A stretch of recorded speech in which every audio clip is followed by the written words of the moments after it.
Hey there again. So I actually wanted this video to be the second installment in my series for how I bought a house during COVID. Unfortunately, during the setup of the cameras and lighting and everything like that, it seems to have made it a better time to record my first video on starting a YouTube channel. I thought it would be good to get a perspective of someone that is actually starting a YouTube channel now versus what a lot of YouTube channels are doing about starting YouTube channels. Is they're kind of looking back on it like, okay, I've made it, now here's what I did and here's what you should do, kind of thing. Which, those are great, don't get me wrong, but if you want to watch someone fail so you don't have to, this would be the time to subscribe, because there's probably going to be all sorts of failures going on this channel. So yeah, keep a lookout for that. Anyways, the reason that I'm recording this video now instead of the second installment of the other video, or the other series, is because during the setup, I've just been frustrated. So I currently have a GoPro running down here in front of me to pick up the audio, because this little microphone thing that I bought that is wireless is a piece of junk. So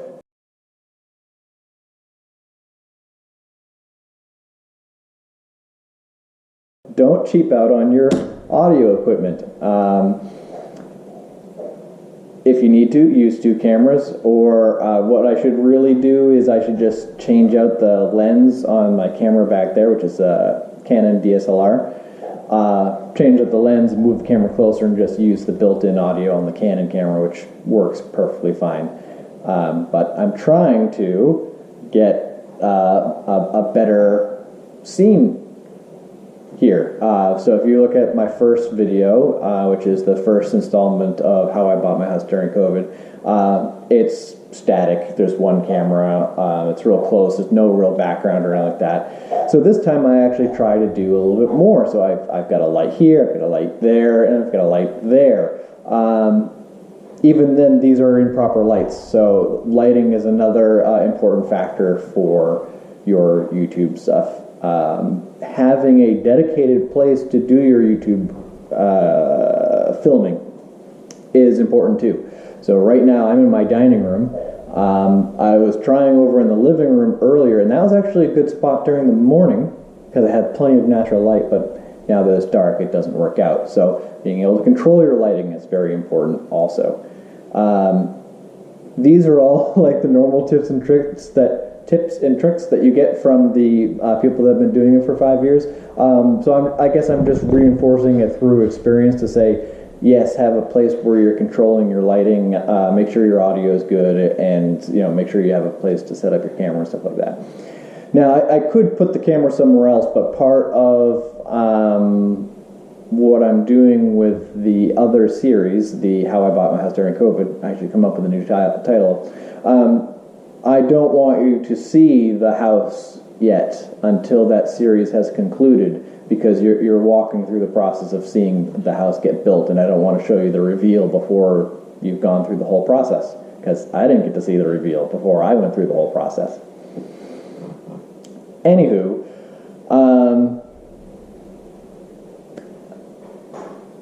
let me digress. So I came into this kind of hot because I was frustrated with the stupid camera stuff.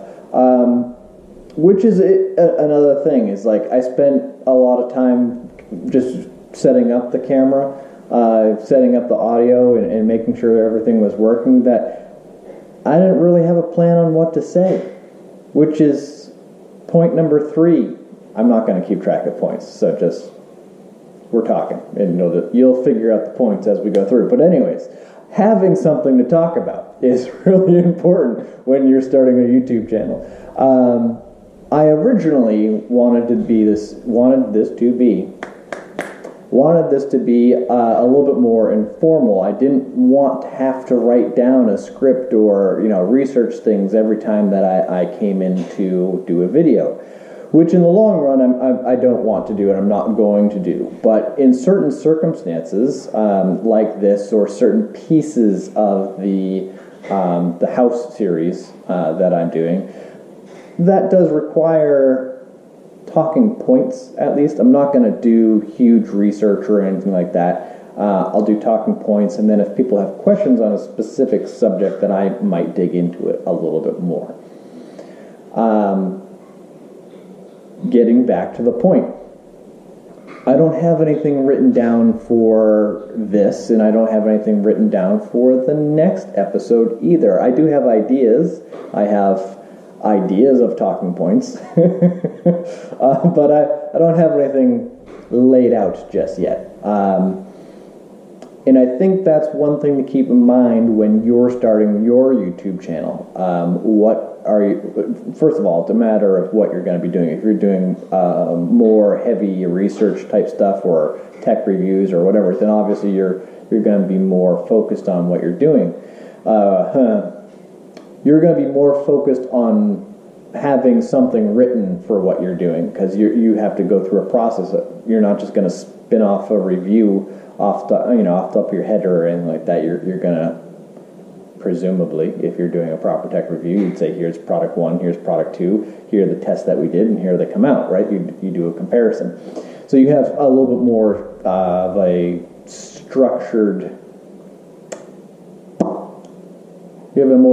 approach to delivering your videos.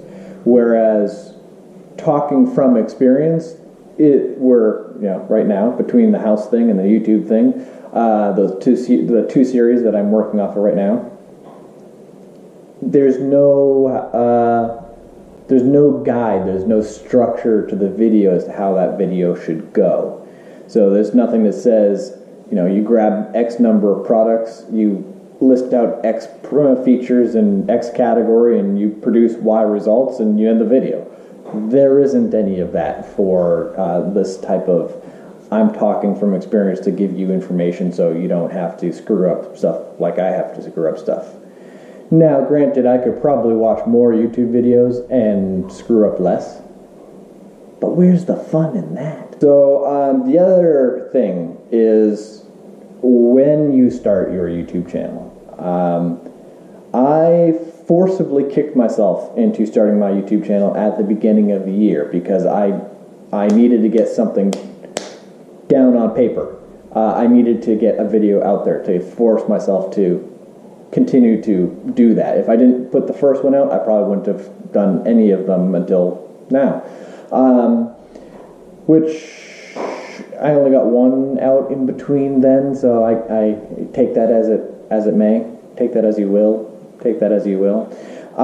But for your takeaway, when you start your YouTube channel will obviously impact how you do thereafter. So for me, I started my YouTube channel at the beginning of the year, but then my day job, that whole thing, took up a lot of my time for the last 2 months. And so I haven't really had a chance to kind of produce additional videos.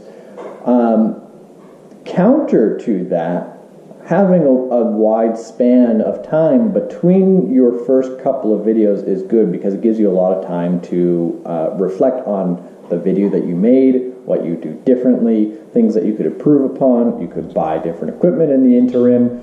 Don't buy this one. So anyways, having a period of time between your first couple installments of videos is not a bad thing. But it is a frustrating thing if you had planned to do them more frequently and weren't able to. So bear that in mind. If you're starting a YouTube channel and then you're starting a new job or something like that, probably a bad time to do that. Those are kind of the main points there. Oh, here's the next point for you. Editing software. Make sure you take a test run through that editing software. And let me tie this into the next point. So hold this current point, hold the editing software point. Let me go to another point and we'll come back to it. Trust me, you'll understand. So do you remember when in high school you had to give a presentation and stand up in the middle of the room, or in the front of the room rather, and you just forgot what you were saying, unless you prepared pretty well the day before, or maybe you had some, post-it cards, 3x5s. You just got up in the front of the room and you're like, I can't think of a thing anymore.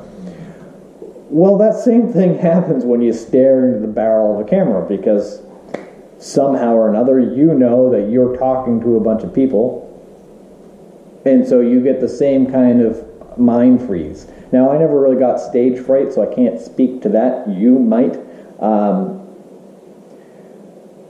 I should clarify that a little bit. If you define stage fright as not having the ability to think while people are staring at you, sure, I got that. The actual term of fright, like did I ever get afraid or panicky talking in front of people? No. Which is kind of interesting considering that I'm an introvert, but I'm able to talk in front of people. Getting back to it. So if you don't have anything written down, you haven't done any research or writing or anything like that for your YouTube video, and then you get in front of the camera and you try to talk about something, you're not going to be able to. Your brain is just going to go clear out the window and not really have the ability to speak, just as if you were giving a presentation in front of a classroom full of 30 plus people. Don't ask me why that cognitively happens. It just does. Now, getting back to the previous point about video editing software, what you should do is record a couple of videos with the intention of posting them, and don't. Record the videos, throw them into your editing software and play around with the editing software. See, how well the editing software works. One of the most annoying things I've run into so far is my software does not have the ability to synchronize automatically the audio of two different video sets. So for instance, I'm recording from the GoPro and I'm recording from my Canon. Those are two separate videos, two different tracks. And if you try to, put the audio together, well, they come out misaligned. And so you have to manually say, okay, that's where the end of this audio is, here's where the beginning of this audio is, and then you can finally get it to go. Well, some of the more expensive software will do that synchronization for you, supposedly. Hello, Dax. You guys want to see Dax? Come here. Okay. Can you want? Okay, do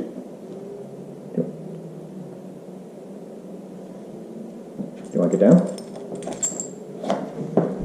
Dax, you distracted me. I don't know what I was talking about anymore. Audio tracks. So the two separate audio tracks will synchronize automatically on more expensive or professional software, supposedly. I have not bought the software yet, so I haven't tried that yet, but the features say that it can do that. Maybe you want to do some kind of picture-in-picture or graphic or something like that. All those different things are going to be easier or harder depending on the different software that you use. Getting my audio to sync up on the software that I'm using right now, pain in the neck. Getting a text to show up on the screen, pain in the neck. Which you wouldn't think it would be. It's a name brand software, but it's not free. It's cheaper. It's $100, something like that. I bought it a while ago. I didn't buy it for this YouTube channel occasion. I had it already. But yeah, it's not great, and I fully intend on buying a different piece of software for this job, or for this task, hobby. What do you want to call this?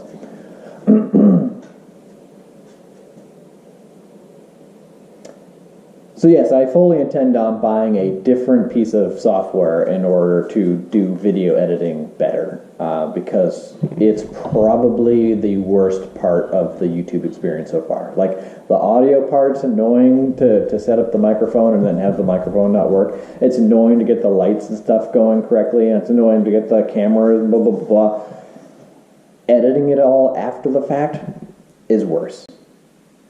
So if that's not something that you like already, just know that going in, that's probably going to be the worst part.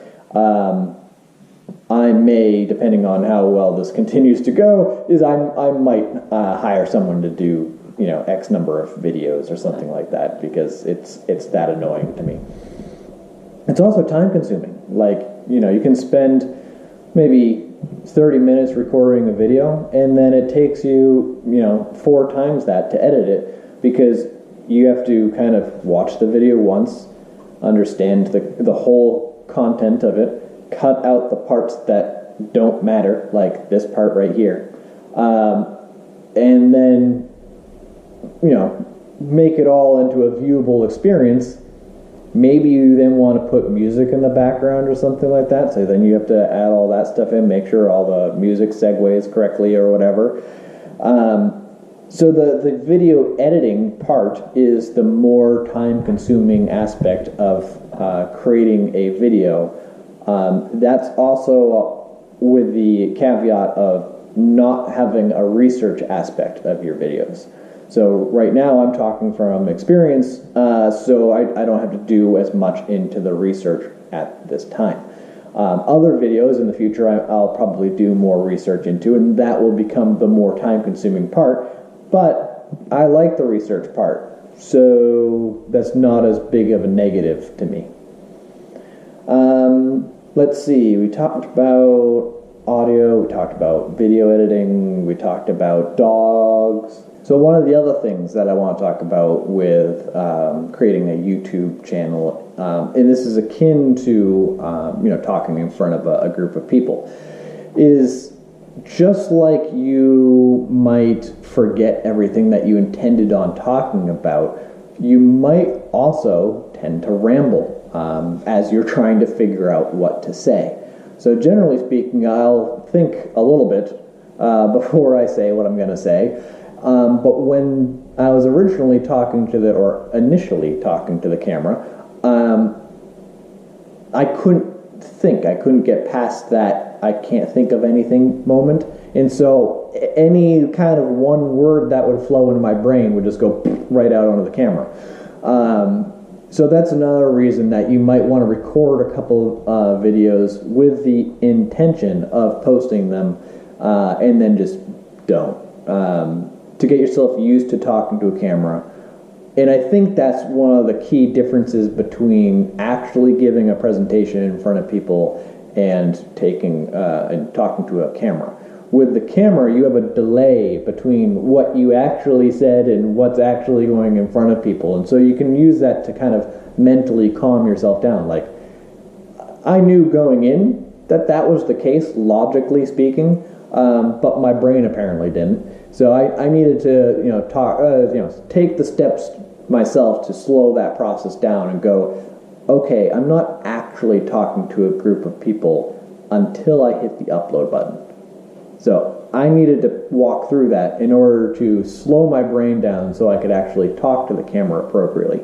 And that's, yet again, another reason why I'm going to recommend that you take a couple of videos and just record them, throw them into the editor so you can play around with it, and then just delete them. And that's your safety. You know that you can just delete them. Nothing actually goes onto the internet until you are ready to put it onto the internet. And I think that is the majority of the newcomer YouTube advice I have for you right now. I'm going to stop this setup. I'm going to try to think a little bit, and then we're going to actually do the second installment of the house series. So let's go ahead and turn everything off, take a breather, and turn everything back on. And I'll see you there.